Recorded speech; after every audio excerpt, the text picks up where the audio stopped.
So students, आज के lecture में हम रिवाइज करेंगे अपने चैप्टर द सेल्फिश जायंट को। और इसके अंदर जो हमने 2 पार्ट्स के अंदर जितनी भी चीज़ें पढ़ी उन्हें मैं एज अ होल पूरे तरीके से आपको अच्छे से रिवाइज करवा दूंगा। सो अगर बात की जाए सबसे पहले पार्ट के बारे में, तो इसके अंदर हमने देखा कि जो हमारा सेल्फिश जायंट है उसके पास है एक बहुत ही ब्यूटीफुल, बहुत ही बड़ा सा गार्डन, जहाँ पर बच्चों को खेलना बहुत ही अच्छा लगता है। बच्चे अपना स्कूल जैसे ही ख़त्म करते हैं वैसे ही वो हर आफ्टरनून, हर दोपहर में इस गार्डन में आकर खेला करते हैं। लेकिन जैसे ही ये जायंट वापस आया, ये गया हुआ था 7 साल के लिए अपने एक दोस्त के घर, लेकिन जैसे ही ये जायंट वापस आया इसने देखा कि मेरे गार्डन में तो ये बच्चे खेल रहे हैं। तो क्योंकि रहा वो सेल्फिश, तो उसने कहा भी नहीं, ये गार्डन तो मेरा है, मैं इसे किसी के साथ भी शेयर नहीं करूंगा।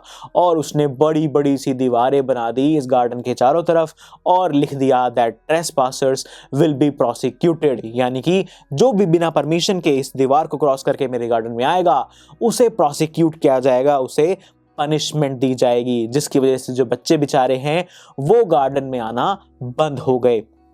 अब बच्चे तो आना बंद हो गए, लेकिन जैसे ही बच्चों का आना यहाँ गार्डन में बंद हुआ, इनके साथ साथ गार्डन की जितनी भी खुशहाली थी वो भी चली गई। क्योंकि गार्डन के अंदर स्प्रिंग ने आने से, समर ने आने से, ऑटम ने आने से मना कर दिया। जितने भी सीजन्स हैं जो कि खुशहाली लेकर आते हैं, जो कि सब जगह फूल खिलाते हैं, फल लगते हैं पेड़ों में जिन सीजन्स में, उन सभी सीजन्स ने इस गार्डन के अंदर एंटर करना से मना कर दिया।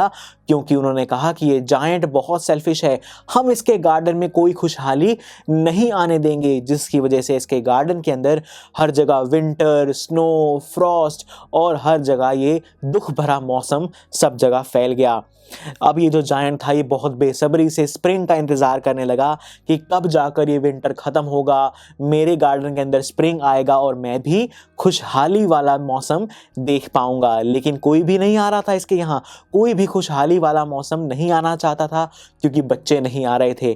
तो एक दिन क्या हुआ, इसने अपनी विंडो के बाहर से इसे एक आवाज़ सुनाई दी जो कि एक छोटे से बर्ड की आवाज़ थी, लिनेट बर्ड की आवाज़ थी। तो इसे लगा कि बहुत ही कोई ब्यूटीफुल सी आवाज़ आने लगी है और जो शायद स्प्रिंग है वो वापस आ गया है। तो इसने विंडो से झांका और हम पहुंच गए अपने सेकंड पार्ट में, जहां पर पता चला कि विंडो से झांकने पर इसने देखा कि वॉल के अंदर है एक छोटा सा होल और उस होल के अंदर से बच्चे अंदर आ गए हैं। और जहां जहां पर भी बच्चे गए वहां पर जितने भी पेड़ थे, हर एक पेड़ के ऊपर एक एक बच्चा चढ़ गया और जिस भी पेड़ के ऊपर बच्चे बैठे हुए हैं वो पेड़ बिल्कुल अच्छे से खिल चुका है। उसके चारों तरफ बर्ड्स गाना गा रहे हैं। वहां पर कोई भी विंटर अब नहीं रहा, वहां पर बहुत खुशहाली आ चुकी है जहां पर भी बच्चे प्रेजेंट हैं। लेकिन बहुत दूर गार्डन के कॉर्नर में एक बहुत ही छोटा सा बच्चा है जो कि बेचारा ट्री के ऊपर नहीं चढ़ पा रहा। और ट्री के ऊपर ना चढ़ पाने की वजह से वो जो ट्री है वो बेचारा अभी भी फ्रॉस्ट से, विंटर से घिरा हुआ है। उसके अंदर अभी भी बहार नहीं आई है, उसमें अभी भी फूल नहीं खिले हैं। तब जाकर इस सेल्फिश जायंट को रियलाइज होता है कि अपने सेल्फिशनेस की वजह से इसने कितना कुछ खो दिया है। इसे रियलाइज हो गया कि हाँ, क्योंकि बच्चे आ रहे हैं इसीलिए स्प्रिंग और ये जो जितने भी खुशहाली वाले मौसम है ये मेरे गार्डन के अंदर आते हैं। इसलिए उसने सोचा कि अब से वो ये दीवार गिरा देगा और सभी चिल्ड्रन अलाउड होंगे उसके गार्डन के अंदर एंटर करने के लिए। तो इसलिए वो जाता है और उस छोटे से बच्चे को ट्री पर बैठा देता है और जो छोटा सा बच्चा है वो बहुत खुश होता है, ट्री भी बहुत खुश होता है और उसके अंदर फूल खिलने लगते हैं। और सारे बच्चे जब ये नज़ारा देखते हैं कि अब जो जायंट है वो बिल्कुल भी बुरा नहीं रहा, तो सभी बच्चे फिर से उसके गार्डन में आ जाते हैं। जो कि उसको देखकर डर कर भाग गए थे वो वापस आ जाते हैं उसके गार्डन में और उसके गार्डन में फिर से बहार आ जाती है, फिर से फूल खिलने लगते हैं, फिर से बर्ड्स चहचहाने लगती हैं और उसे ये समझ आ जाता है कि हाँ, बच्चे हैं तो मेरे गार्डन में बहार आ रही है। बच्चों को अगर मैं नहीं आने दूंगा तो मेरे गार्डन में भी बहार नहीं आएगी। और ऐसे चलते और ये सोचकर वो जो दीवार बनाई थी उसने, वो उस दीवार को भी गिरा देता है। तो लेकिन अब क्या हुआ, जिस बच्चे को उसने, छोटे से बच्चे को उठाकर पेड़ पर बैठाया था, वहां पर उसको उसकी याद आने लगती है कि वो बच्चा बहुत स्वीट था, मुझे उससे बहुत प्यार है, उसने मुझे हग किया था, उसने मुझे किस किया था, इसलिए मुझे उस बच्चे से मिलना है। लेकिन बहुत साल बीत जाते हैं, हर रोज बच्चे आते, लेकिन किसी भी दिन वो जो छोटा सा बच्चा था जिसे इस जायंट ने पेड़ पर बिठाया था वो कभी दोबारा देखने को नहीं मिला। तो क्या हुआ, वो हर साल जो है हर रोज बच्चों से कहता कि उस छोटे से बच्चे को बुला लाओ, छोटे से बच्चे को ले आओ, लेकिन उस छोटे से बच्चे को कभी किसी ने देखा ही नहीं था, ना वो कहीं आसपास रहता था, इसीलिए वो कभी नहीं आया। तो ऐसे बहुत साल बीत गए और जो ये बेचारा जायंट है ये बूढ़ा हो चला, लेकिन बच्चे जो हैं वो अभी भी इसके गार्डन में आया करते थे। तो एक दिन क्या हुआ, विंटर का सीजन था, यानी कि सीजन ही विंटर का था भाई, अभी तो स्प्रिंग और समर आने बाकी थे, लेकिन अब इसे विंटर से कोई भी चिढ़ नहीं थी, क्योंकि इसे पता था कि जो स्प्रिंग और समर है वो अपने टाइम पर आ ही जाएंगे, विंटर अपने टाइम पे चला ही जाएगा। तो एक विंटर के सीजन में इसने अपनी खिड़की से बाहर देखा तो इसे वही छोटा सा बच्चा दिखाई दिया, बिल्कुल दूर के एक कॉर्नर में खड़ा हुआ एक ट्री के नीचे।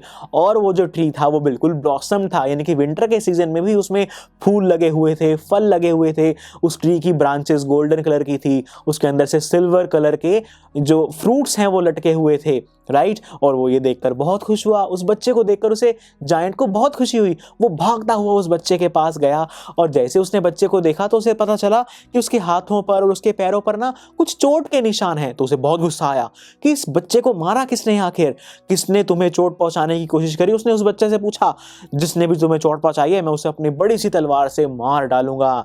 लेकिन जो बच्चा था उसने कहा कि नहीं, ये तो प्यार की निशानियां हैं, ये तो लव के सिंबल्स हैं, ना कि किसी ने मुझे चोट पहुंचाई है। और बच्चा कहता है कि एक दिन तुमने मुझे अपने गार्डन में खेलने दिया था, आज मैं तुम्हें अपने गार्डन में लेकर जाने के लिए आया हूं, जो कि गार्डन पैराडाइज में है। यानी कि वो जो बच्चा था वो था एक मैसेंजर ऑफ गॉड, जो कि इस जायंट का जो दिल है उसे बदलने के लिए आया था, और आज ये उस जायंट को पैराडाइज में ले जाने के लिए आया था। और जब उस आफ्टरनून को, उस शाम को बच्चे इस गार्डन में आए तो उन्होंने देखा कि जो जायंट है वो मर चुका है और उसके ऊपर व्हाइट कलर के ब्लॉसम्स पड़े हुए हैं, व्हाइट कलर के फ्लावर्स पड़े हुए हैं। तो ये थी हमारी पूरी कहानी द सेल्फिश जायंट की, जिससे हमें सीखने को मिला कि कभी भी हमें सेल्फिश नहीं होना चाहिए। हमें लग सकता है कि ये चीज़ हमारी है, हमें ही सिर्फ इसे यूज़ करना है, हाँ ये कहीं हमने किसी और को दे दी, किसी और के साथ शेयर करी तो कहीं उसे ख़राब ना कर दें, लेकिन ऐसा नहीं है। स्पेशली जो बच्चे हैं वो तो बेचारे इतने प्यारे, इतने इनोसेंट होते हैं कि उनसे हमें हर चीज़ शेयर कर ही लेनी चाहिए। सो स्टूडेंट्स, ये था हमारा चैप्टर द सेल्फिश जायंट, जिसे हमने आज अच्छे से रिवाइज भी कर लिया है। तो चलिए फिर अब किस बात की देरी है, अब नेक्स्ट लेक्चर से डिस्कस करते हैं अपने चैप्टर के जो कॉम्प्रिहेंशन चेक्स हैं और जो एक्सरसाइज के क्वेश्चंस हैं उनको, क्योंकि अब चैप्टर को अच्छे से समझने के बाद इन क्वेश्चंस को समझना तो बहुत ही आसान हो जाएगा। तो चलिए मिलते हैं नेक्स्ट लेक्चर में, जहां पर हम इस चैप्टर के अंदर जितने भी क्वेश्चंस गिवन हैं उन्हें डिस्कस करना स्टार्ट करेंगे। So see you in the next lecture. I am sure students आपको ये लेक्चर बहुत ही पसंद आया होगा।